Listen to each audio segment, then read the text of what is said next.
des maisons qui sont disponibles pour les nouveaux arrivants. Mais à l'époque, Moshe Gamani, c'était juste à côté de la frontière, je pense, Cisjordanie ou Jordanie. Donc c'était très dangereux. Il y avait des tirs, il y avait des... Et sa femme lui dit, écoute, on n'est pas venu de Tunisie en Israël pour se faire Chavi Shalom, qu'il nous arrive un malheur ici. Mais lui, c'est son rêve d'être en Israël. Et t'imagines, on lui propose d'aller à Yerushalayim, Ira Kodesh. Alors il dit, il n'y a pas de... On y va. La femme, elle ne voulait pas, lui, il voulait, il a gagné. Ils sont allés à la Moshe Gamani, ils ont pris cette maison, ils sont installés. Maintenant, qu'est-ce qu'on fait quand on est en Israël? Il est bijoutier, il s'est dit, je vais ouvrir une petite boutique de bijoux. Donc il ouvre sa boutique. Mais l'Israël de 48, 49, 50, c'était pas une époque où tous les Juifs avaient de l'argent pour mettre dans les bijoux. Il fallait s'installer, il fallait reconstruire, etc. Donc son magasin ne marchait pas trop. Et il attendait les clients presque aux jumelles. Mais comme tout bon Juif qui se respecte, Shimon Hattab décide de ne pas perdre son temps. Il a installé dans l'arrière-boutique une table avec une Gemara. Et tous les jours, il étudie.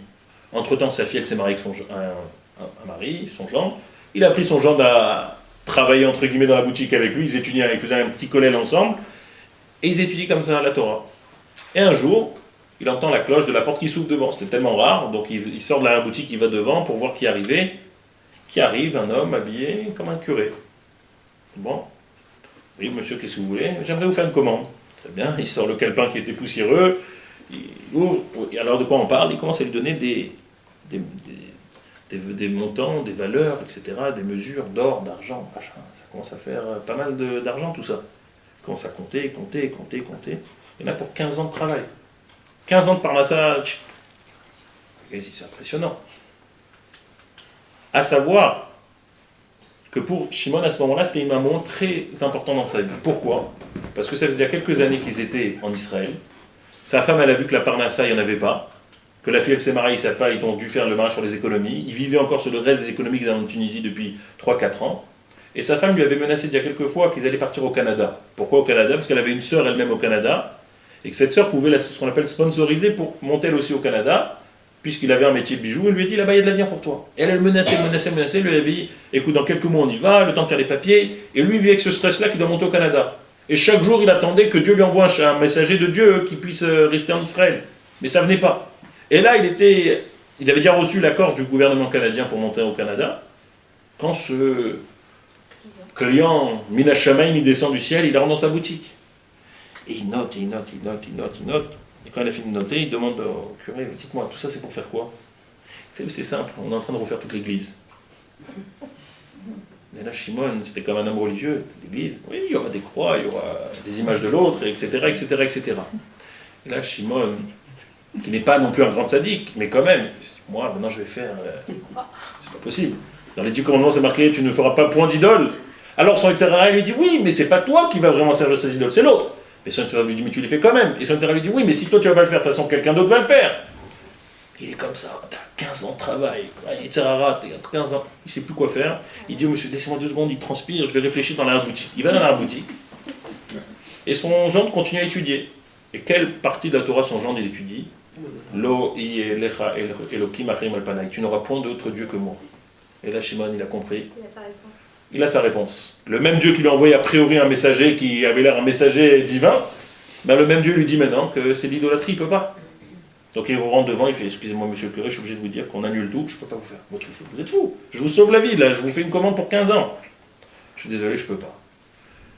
Le curé il part, Shimon il transpire, Shimon ne dort pas, Shimon il est comme un fou, il dit même pas à sa femme, il dit à personne, et comme ça passe les nuits jusqu'à qu'on arrive la veille de son départ au Canada. Et il se dit, mais peut-être qu'au fond, j'ai mal compris. Vous savez, dans ces cas-là, tu as toujours ta réflexion, et peut-être qu'en fait, Hachem est un shliach, et moi j'ai pas su profiter de ce messager divin, et je suis un idiot, et peut-être que. Donc il est en train de ranger la boutique, il est en train de tout fermer, et en fermant toute la boutique, il entend la cloche. Il regarde, il se dit peut-être c'est le nouveau propriétaire du local qui vient me voir. Il entend quelqu'un qui fait « Do you speak English ?» Il fait « Yes », avec l'accent tunisien. Bien. Alors il fait « Voilà, je me présente, je m'appelle monsieur Avraham Rubin, je viens de New York. » On est comme dans les années 50, fin 50, donc c'est pas commun qu'il y ait tellement d'Américains qui traînent.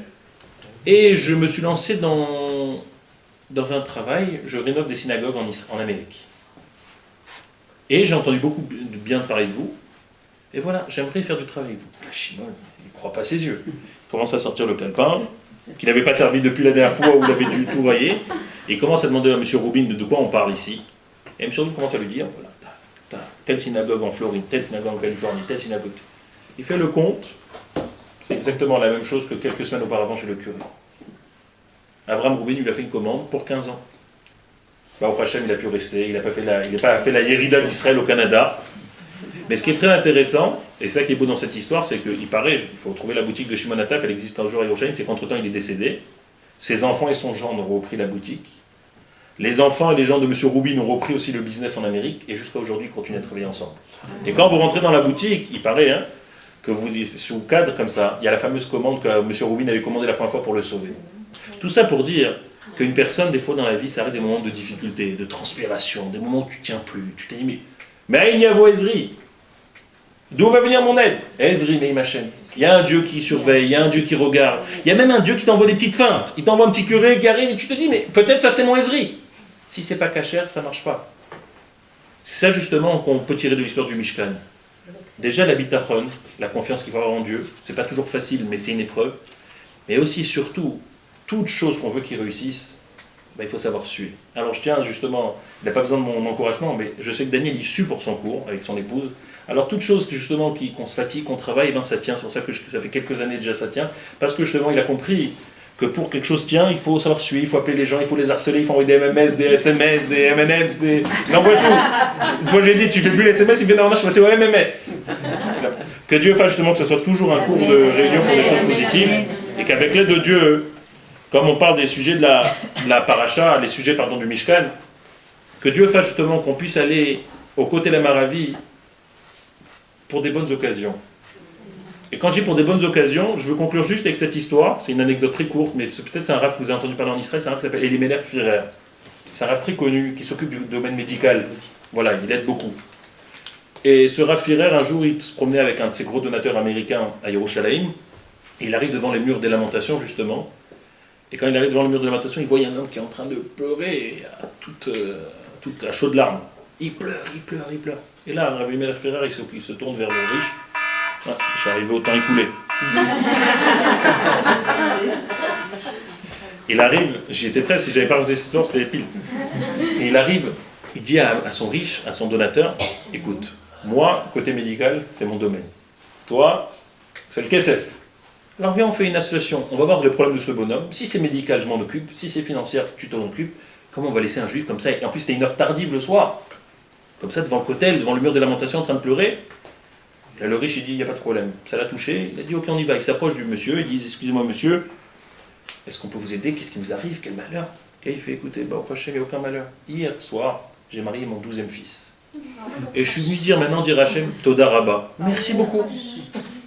Donc ce n'est pas des pleurs, de tristesse et peur de joie. Alors ce que je souhaite justement qu'on arrive au Beth Amikdash, qu'on puisse sortir des pleurs de joie, parce que le Beth Amikdash sera de nouveau avec nous, avec l'aide de Dieu, Bimera Biameno, Amen.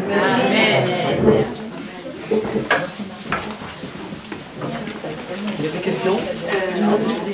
Oui. Alors, là, vous avez dit que Rachid, lui, avait dit que c'était le bois qu'Yaakov avait planté. On est d'accord. Mais vous avez dit qu'il y avait d'autres explications. Ouais. Et quelles sont-elles? Alors, il y a une autre explication, par exemple, qui dit que le bois de Chita, c'est pas du bois de cèdre, c'est un bois qui s'appelle Chita. Je ne pourrais pas vous dire le mot en hébreu, mais il paraît que c'est un bois qui existe maintenant toujours dans le sud, en Israël. Mais c'est pas un grand bois. C'est ce qui dérange d'ailleurs d'autres commentateurs, parce qu'ils disent qu'un petit bois comme ça ne peut pas faire les grandes planches qu'il y avait dans le désert. Ils disent que c'est un bois qui s'appelle Chita.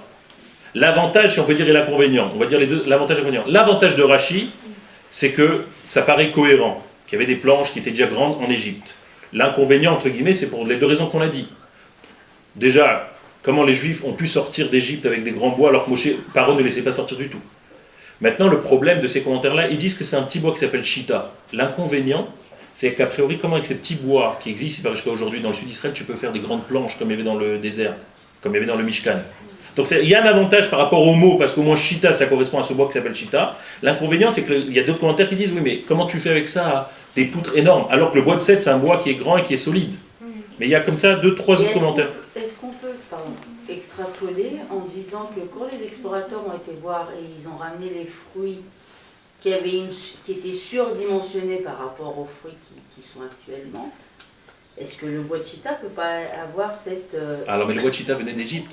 où venait du désert, il n'y avait pas cette bracha d'Israël, justement. Ah ouais. Puisque là, il sortait d'Égypte, donc il n'y avait pas encore cette bracha de choses qui sont surdimensionnées. On aurait pu exactement s'il venait de là-bas. Il existe, je vous ai dit maintenant, dans les endroits chauds comme Elat, il paraît ouvert l'Égypte, il existe maintenant, mais on voit qu'il est tout petit. Mais comme à l'époque, il sortait d'Égypte, donc s'il avait pu l'emmener, ça peut être qu'un bois qui est petit, pas un bois qui est surdimensionné comme les fruits.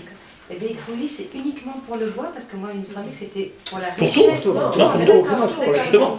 D'ailleurs, si je peux me permettre, ça pose un autre problème qui, a priori, parce qu'il y a un autre problème. Et une des teintures qui était faite sur le laine, c'est la teinture qui vient du chilazone, du poisson. Oui. Et comment ils avaient du poisson dans le désert? Alors les commentaires, ils disent que ça rejoint exactement le problème de Rachi qu'il avait avec ce mot li, veikrou. Ils parlent qu'ils ont déjà. C'est pas que maintenant on va acheter, parce qu'il y a beaucoup de commentateurs qui disent oui, il y avait une forêt à côté, ils ont pu avoir, il y avait de l'eau à côté, ils ont pu pêcher là-bas le poisson, le chilazone. Non, Rachi se reste braqué avec ce mot-là, veikrou. Il faut que c'est quelque chose déjà que vous possédez. Donc d'après lui, c'est depuis l'Égypte qu'ils avaient dit atteint avec le poisson chilazone de l'Hélène pour qu'il y ait justement pour construire le Mishkan. Je vais tout épuiser. Et le deuxième Mishkan, non, c'est pas. Non mais tu peux éteindre la caméra, Daniel. Il est où alors?